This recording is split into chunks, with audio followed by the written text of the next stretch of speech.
So for many of you who have known me for any amount of time, you know that I've been out on my own, um, as, sort of call it freelancer, call it solopreneur, call it small business owner. I've sort of been all of those things in the various 11, 12 years now that I've been doing this since leaving my company job where I had a full-time 40-hour a week, 40-hour a week. That's funny.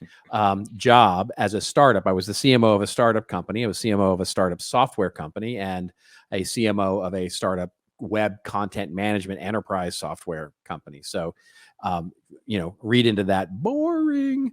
But interestingly, the job certainly wasn't boring, trying to grow a startup enterprise software company from the ground up. And it's where I met my little pal Joe here and Baby New Year. Your little pal. Thank you. And, I'm the New Year's baby and your little pal. That's right. Thank you for that. My little pal Joe. It makes me laugh. I swear to Anyway, God. so the thing is, I was there 8 years. I started in 2001. After I left the world of advertising agencies and consultancies, where I had spent a good amount of my early part of my career coming out of television, which was the earliest part of my career.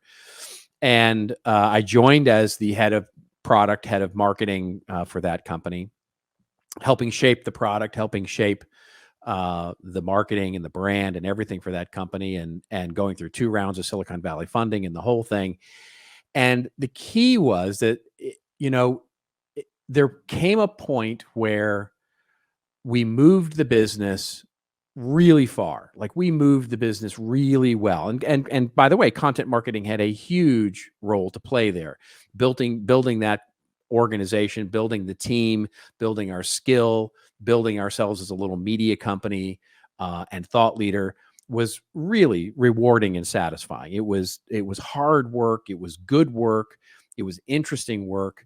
And so from 2002 till about 2007, let's call it, it was really great. And then, of course, we all know what started to happen in 2007, 2008, 2009 with the economy and where things were going. And things were really struggling for our business. And it was clear to me that as we took a second round of funding and looked to expand the business, I was not the right guy. I was definitely not the right guy to lead that company into the next. We had grown the company to a respectable revenue number, but I wasn't the right guy to lead that company. I wasn't the right guy to lead the marketing in that organization. And it came with some tension between me and the CEO, and certainly tension with other parts of the organization. And not that there was anything personal, it was all professional. And it was all just, I was just not, it was my time. And what I found is that my ego, in terms of saying, I have to make this work. In other words, what happened was my emotions got the better of me. And I was thinking, I have to make this work, even though I'm finding myself less interested. I'm finding myself less passionate. And I'm finding myself sort of in a spot where I really should go, because it would be better for the company if I left.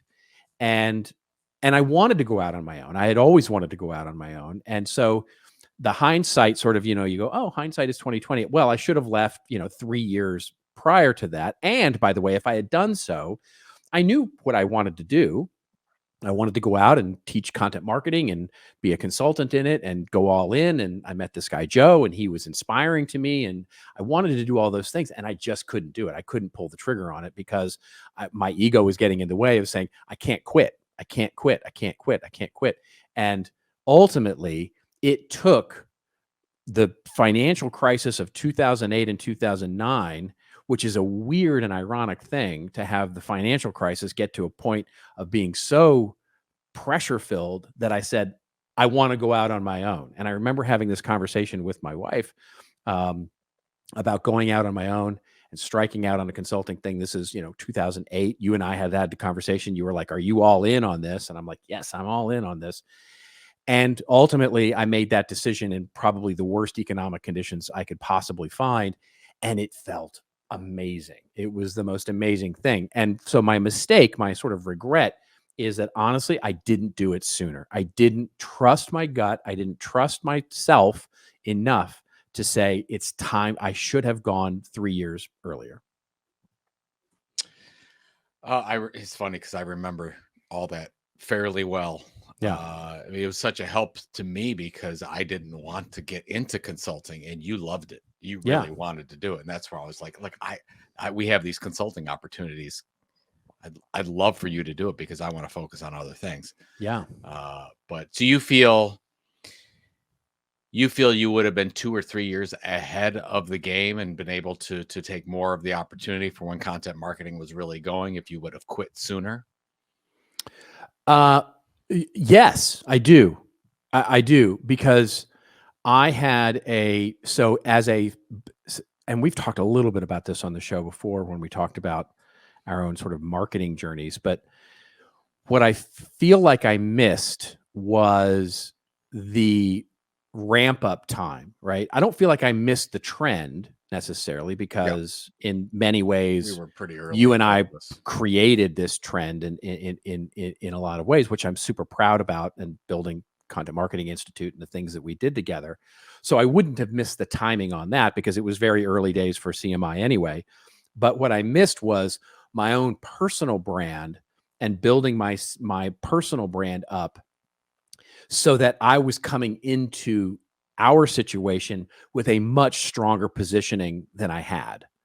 In other words, I was still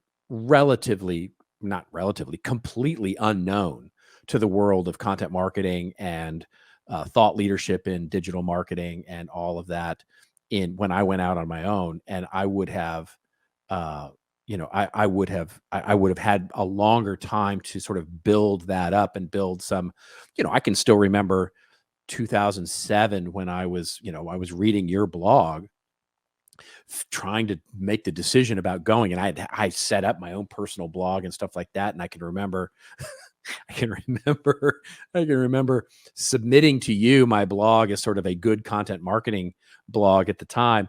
And I think you were very kind and gave me like 18th or 19th or 20th or something like that. And I was pissed. Like, I was really annoyed that I wasn't higher.